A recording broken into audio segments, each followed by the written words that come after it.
Fala pessoal, meu nome é Ana e hoje eu tô aqui para falar de O Livro que Fez o Seu Mundo, de Vishal Mangawati, não sei falar certinho.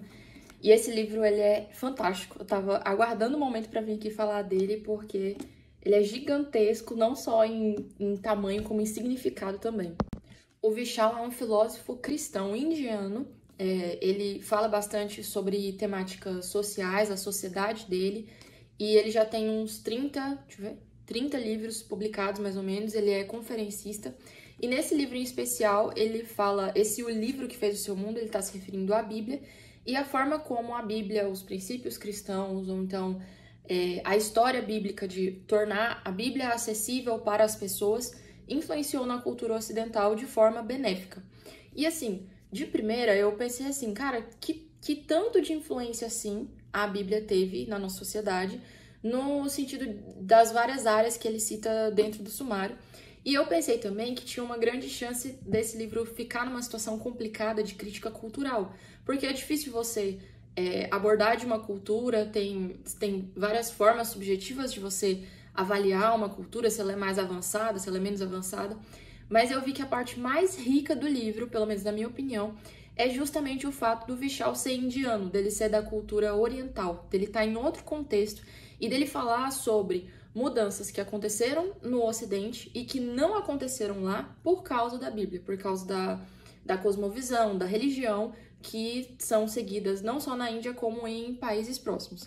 Ele fala um monte de coisa, esse vídeo talvez eu vou tentar manter um ponto aqui, porque é muita coisa mesmo. Esse processo de pesquisa dele começou na faculdade, quando ele começou a ver que a Bíblia ela era citada em vários momentos dentro do conceito de história, taraná, mas que a academia sempre se referia à Bíblia como com um certo desenho ali, associando ela a impérios colonizadores, taraná, e que isso chamou a atenção no sentido de como que esse livro influenciou tanto a noção cultural global, mas outros livros que a gente conhece não chegaram. Tipo assim, por que o cristianismo evoluiu tanto, se globalizou tanto, influenciou tanto, e o mesmo não aconteceu com, sei lá, o Alcorão, ou então com um dos principais livros do budismo? Por que isso aconteceu? No capítulo 1, ele começa falando, o capítulo 1 é O Ocidente Sem Sua Alma, e ele fala sobre como que depois de todo o processo de contribuição da Bíblia para o Ocidente, para o pensamento racional, para o desenvolvimento de um pensamento de vocação no trabalho, para garantir qualidade de vida no sentido de que todo ser humano é igual, é imagem e semelhança de Deus, e como que isso contribui para a noção de igualdade. Depois de todas essas contribuições, que depois ele fala de forma mais específica, o Ocidente começou a perder sua alma, no sentido de que a coisa mais comum que a gente tem hoje em dia é as pessoas descredibilizarem a Bíblia, acreditar que é só um livro religioso, que a maior parte é fantasia, etc., e que geralmente mostra um desconhecimento da palavra. Então, ele fala a seguinte frase: essa fé bíblica foi a chave do otimismo e da música da civilização ocidental. Para Agostinho, enquanto o Império Romano entrava em colapso ao seu redor, para Lutero, enquanto sua própria vida foi ameaçada por um império poderoso e uma liderança religiosa corrupta, e para Tolkien, que viveu os horrores de 2 guerras mundiais. A Bíblia tem sido a bússola moral e intelectual do Ocidente, o dossel sagrado, segundo Peter Berger, que legitimou seus valores e instituições. A rejeição da Bíblia pelo Ocidente motivou o que o historiador Jacques Barzun chamou de sua decadência. Isso está nas páginas 40 e 42. Então, ele começa já falando assim, teve muita contribuição, mas em algum momento isso começou a ser esquecido, começou a ser abandonado, principalmente pelo abandono, pela época do Iluminismo, onde ficou muito popular tudo que estava ligado com o religioso se tornar banal, se tornar bobo. E aí as pessoas foram abandonando basicamente ali de pouquinho em pouquinho qualquer ensinamento ou qualquer noção que antes estava ligado com a Bíblia, com a palavra de Deus. Porque aí, tipo, é coisa que tá na Bíblia, então é balela. Daí, nos capítulos 1, 2 e 3, que são serviço, uma entrada para a cadeia, busca, cegos podem conhecer o elefante e sou como um cão ou sou como um Deus. Ele fala sobre esse processo de peregrinação pessoal, onde ele vai falando sobre como que foi ele conhecer a Bíblia, essa caminhada na faculdade. E ele cita aqui os outros 2 livros que ele estudou, que são as Vedas, que são os textos originais do hinduísmo, que é o que eu não soube falar direito o nome ali, mas que são textos que eles eram escritos em sânscrito, porque para o hinduísmo não teve essa busca por transformar a linguagem de fala que eles falavam em escrito. Isso acabou acontecendo bem tardiamente. E essas Vedas, elas eram escritas em sânscrito e elas eram pronunciadas na língua original. Não era necessariamente uma coisa que você tinha que de ouvir e compreender conscientemente. A religião oriental, ele explica que eles acreditam muito nessa coisa da sonoridade, da musicalidade e da frequência. Então, tem muito de você saber repetir aquela frase exatamente como é, mas não tem problema se você não souber o significado. Então, nesse sentido, isso não se desenvolveu tanto nas Vedas. É uma coisa que ele aborda, pelo menos para o público em geral, né? Não sei para os eruditos, porque tem um sistema de castas e tal. E ele citou também que ele estudou um pouco do Alcorão, do livro do islamismo, e, por fim, a Bíblia. Foi o último livro que ele foi ter contato. E num dos capítulos, que é esse Cegos Podem Conhecer o Elefante, ele dá um exemplo através de uma parábola, onde ele fala sobre, como se fosse uma parábola assim, que tem um elefante e tem, sei lá, tantas pessoas tocando nesse elefante que são cegas tentando entender o que é esse animal. Então, tem um que fala assim, ele é como uma parede, porque tá tocando na lateral do bicho. Aí fala, não, ele é como uma grande lona, porque tá tocando na orelha. Aí outro fala, não, é como uma corda de cipó, porque tá pegando no rabo.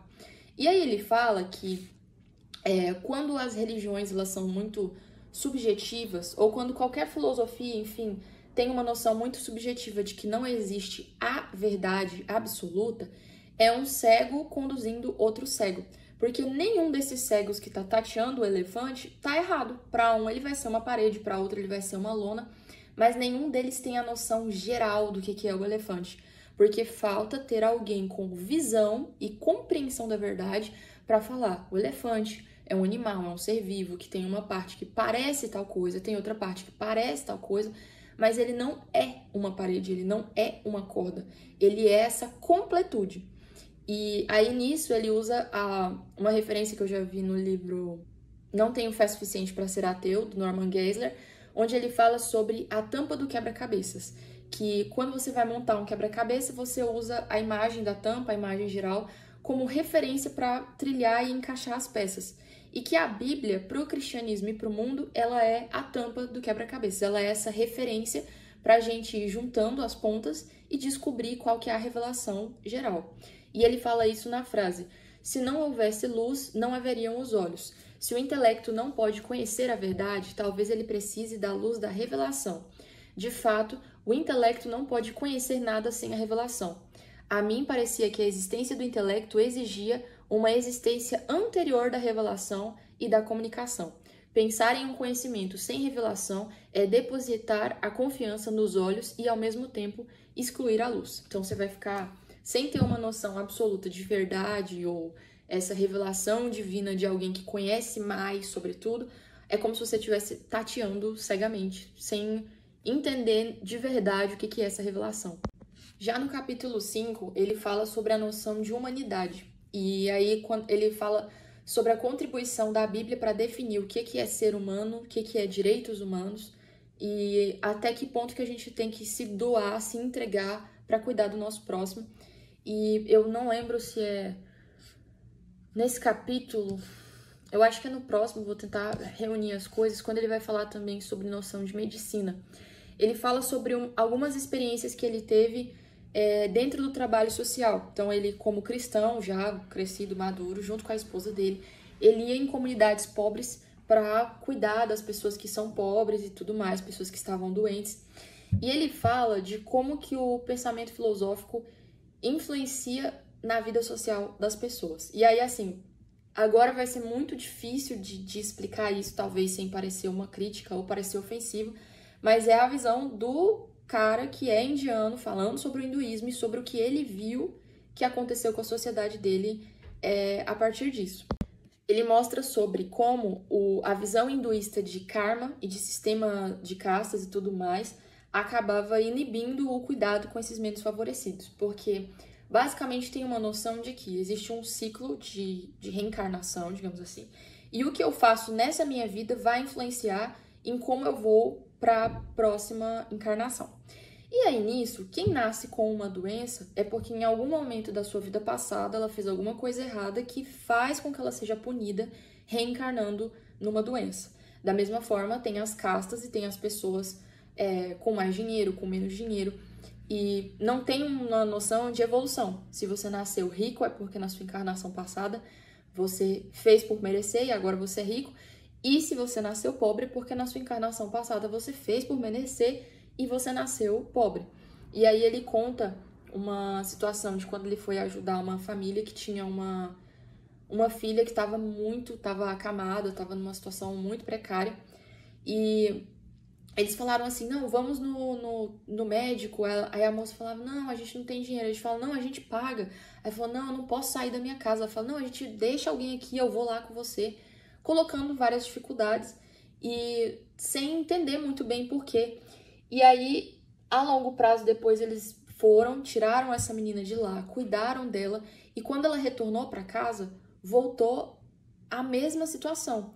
Porque, na visão deles, se ela estava doente, é porque alguma coisa ela tinha feito na sua vida passada.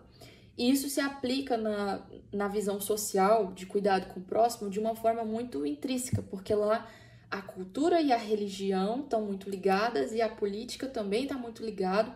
E uma coisa interfere na outra. Eles têm também uma visão de que o mundo material, o mundo físico que a gente vê, é Maya, que significa ilusão. Então, as coisas, as mazelas que são físicas, elas não é que as pessoas não sofrem, mas elas não são tão relevantes assim para o desenvolvimento espiritual. Até tem uma história que mostra isso, que é a história de Krishna e Arjuna, no livro Bhagavad Gita, não sei se está certo, que é um momento onde essa Arjuna, eu acho que é ela estraçalha o filho dela, e ela fala que ela agora libertou a alma deste bebê. Então, tipo assim, é como se fosse assim, o que tá acontecendo que é grotesco é só o físico, mas o físico não é tão relevante assim, porque tudo que você está vendo é Maya, é ilusão.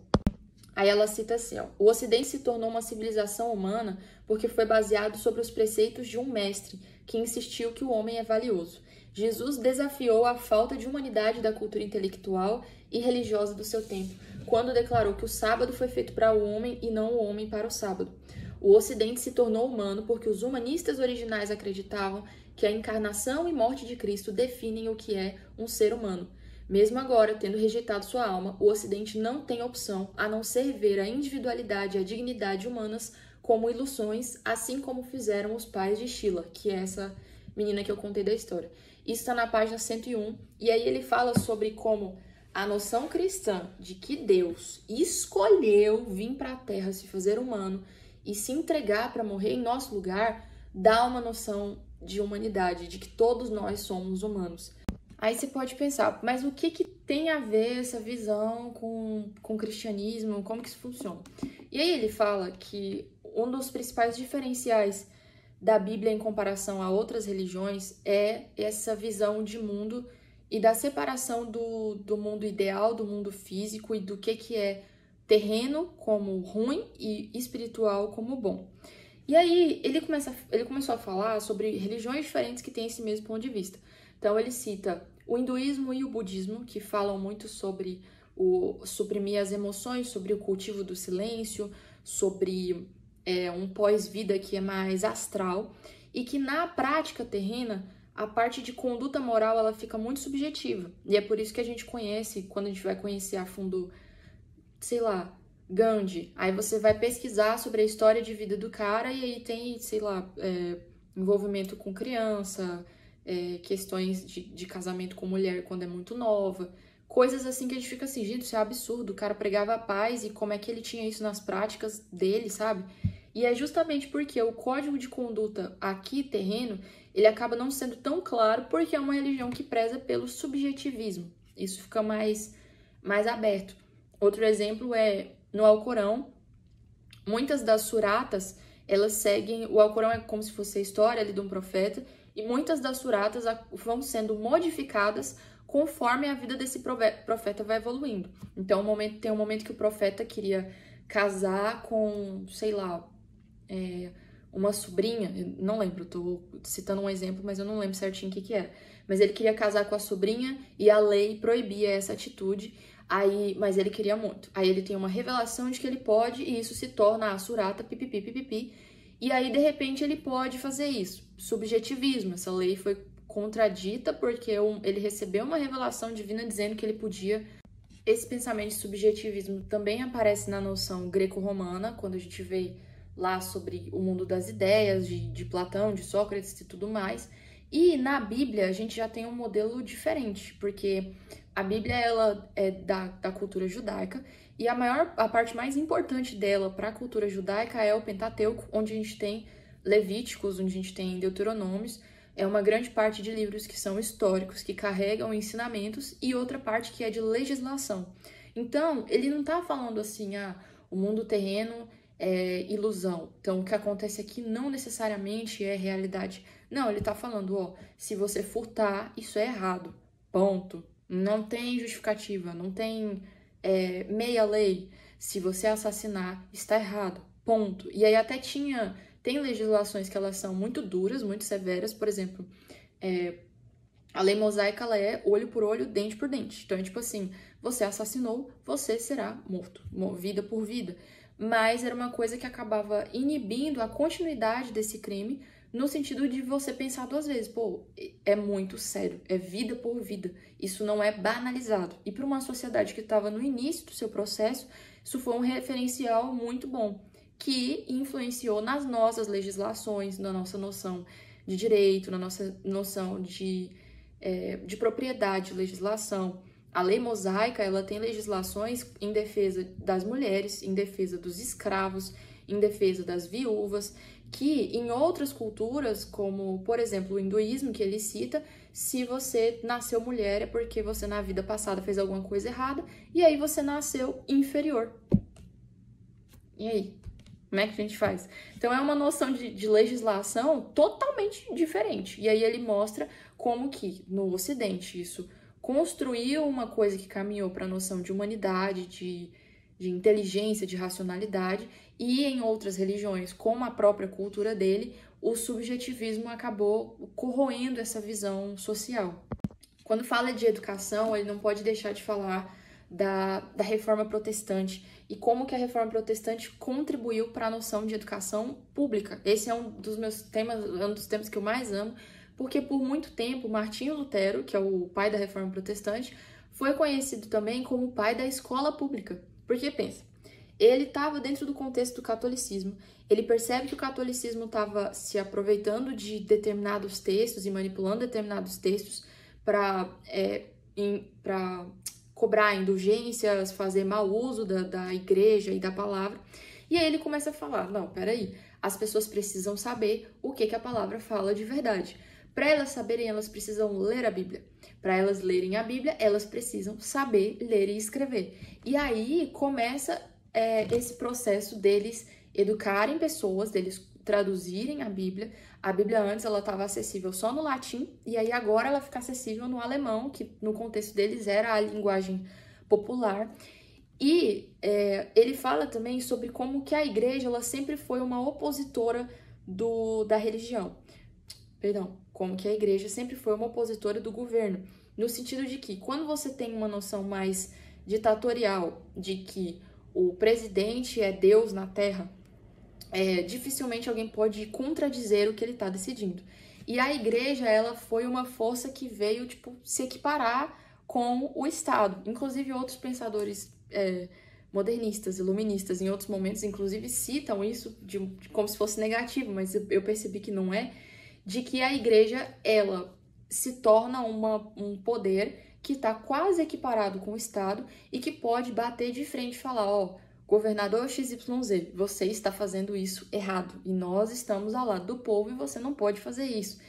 E pro povo, pros governantes, pro cara que está lá no topo, não é interessante que a população leia, não é interessante que a população desenvolva sua educação, porque assim vai ser mais difícil dela ser manipulada. Então foi a igreja que foi carregando incentivando essa questão de racionalidade, de desenvolvimento educacional, de fazer a educação ser mais acessível, porque enquanto durante um período, hoje não é mais assim, acredito eu, durante um período para o governo isso não era interessante, mas para a igreja era, para que elas tivessem acesso à palavra que liberta.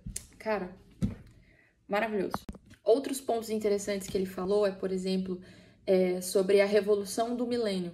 Ele fala sobre como que a noção do Messias, de Jesus, a visão cristã de Jesus, influenciou na nossa noção de heroísmo. Que quando a gente tinha lá, mais antigamente, o herói era aquele cara super forte que derrotava qualquer pessoa, e a Bíblia, ela traz uma visão de herói que se doa pelos outros. Jesus, ele escolheu vir na Terra, ele escolheu morrer em nosso lugar, e isso traz uma noção sacrificial. Eu me sacrifico pelo meu próximo, e isso contribui não só no círculo pessoal, como na visão de sociedade, porque você tem uma sociedade que entende, eu devo cuidar desta cidade para o meu próximo também, porque não é só meu, não é sobre a noção do mais poderoso, como às vezes o darwinismo como ideologia traz, né? O mais forte se sobressai sobre o menor. Não, o mais forte protege o menor, o mais forte se sacrifica pelo menor para que ele possa ter direito à vida também. E isso é uma noção messiânica de Jesus. Ainda sobre a educação, ele fala também sobre as línguas e como que, para outras religiões, como eu já citei, a noção de traduzir a Bíblia, ela não era traduzir os seus livros religiosos não era tão importante assim, como, por exemplo, a gente já falou sobre as Vedas, né, que são para ser lidas no texto original por causa da sonoridade e não pelo que está escrito especificamente. E para a Bíblia, não. Para a Bíblia é importante que você entenda a lógica que está por trás daquele texto bíblico. E isso gerou, através do trabalho missionário, um processo de a gente tem que traduzir a Bíblia para língua tal, tal, tal. Aí eles chegam num país e descobrem que essa língua, a tradição dos caras é totalmente oral, ela não é escrita. Então lá vai o missionário, não, peraí, primeiro vamos colocar aqui qual que é a sua língua, qual que é a língua popular, para daí a gente conseguir traduzir a Bíblia. E um dos países onde isso aconteceu foi na Índia. A Índia foi um país onde o cristianismo, o trabalho missionário, contribuiu, vou colocar assim, contribuiu para que essa linguagem fosse transformada da oralidade pro transcrito, para a escrita. E ver ele falando sobre isso com orgulho, vendo como que por tanto tempo isso não foi uma prioridade para o seu povo, e então por uma influência de outra religião isso se tornou, é um trem que deixa a gente meio engasgado. Eu fiquei com a sensação, tipo, cara, será que isso não é errado? Ele tá falando do cristianismo fazendo uma mudança, mas aí ele fala do ponto de vista dele, de que estava lá e que eu não posso contradizer, de como que essa mudança contribuiu beneficamente para a cultura deles. É a palavra do cara, eu não tenho como falar nada. Eu queria contradizer, mas não tem como, é o testemunho dele. Ele vai abordando vários outros temas, ele fala sobre serviço, sobre humanidade, racionalidade, sobre essa noção de heroísmo que eu falei, de revolução. Ele fala sobre economia, como que a noção de vocação, de que você nasceu com uma vocação que é uma noção bíblica e de que você tem uma responsabilidade de trabalhar para que o seu dinheiro ajude outras pessoas, contribuiu também para a economia de mundo. Fala sobre universidade, por que educar nossos súditos, que é essa parte que ele fala de por que para os reis não era interessante que a população fosse letrada, educada, mas que para o evangelho isso era importante. Ciência, ele fala sobre como que a maioria dos cientistas eram cristãos, eram criados em escolas de teologia, seminaristas, como o Charles Darwin, o Isaac Newton, o Galileu Galilei, entre outros, e como que a noção de existir um legislador por trás da criação gerou essa noção de criar leis na ciência e de ver como, observar como que ela funciona. Nessa parte é até interessante porque, por exemplo, ele fala, se você acredita que tudo é maia, tudo é ilusão, não tem por que você estudar uma ilusão. Você não entra num jogo, no The Sims, e vai estudar como é a medicina dentro do The Sims, porque é pixel, é ilusão, é maia, não é nada. Mas se você entende que isso aqui é criação de Deus, então é relevante que eu compreenda ela. Olha a diferença. Aí ele fala sobre moralidade, família, compaixão, economia, liberdade, missão, e ele finaliza trazendo sobre o futuro. Nesse futuro ele volta lá em cima sobre o que ele falou do início da sociedade, e ele fala sobre como que depois de todas essas contribuições, nós estamos, por ignorância ou por escolha, tornando subjetiva a importância da Bíblia, abandonando os princípios morais, abandonando a noção de uma verdade absoluta, uma verdade que orienta, que salva, e que isso, na opinião dele, pode ser ou vai ser, ele faz essa coisa assim meio profética, a nossa decadência, no sentido de que nós perdemos muito quando nos esquecemos toda essa compreensão, todo esse significado que a Bíblia trouxe para a nossa sociedade. Então é isso, esse vídeo deve ter ficado enorme, porque ele fala de tantos assuntos e são coisas tão difíceis, ele cita muitas referências, mas referências que eu de cabeça agora realmente não vou conseguir falar, mas eu quis trazer isso daqui para ser um start para você pesquisar. Recomendo muito a leitura do livro. Eu vou deixar aqui embaixo um link ou alguma coisa assim sobre uma resenha que eu fiz bem específica sobre cada capítulo, que eu não consegui ler porque ficou muito grande, mas que eu espero que te ajude a estudar e a compreender mais sobre essa leitura. Minha nota pro livro é 11 de 10, de tão maravilhoso, e espero que esse vídeo possa ter te ajudado a compreender mais e a pesquisar mais também sobre essas culturas, sobre essas filosofias, a entender como que elas influenciaram o nosso pensamento no Ocidente. Como sempre, recomendo que você leia e tire suas próprias conclusões, mas fica aqui a minha recomendação. É isso. A paz, Senhor. Tchau, tchau.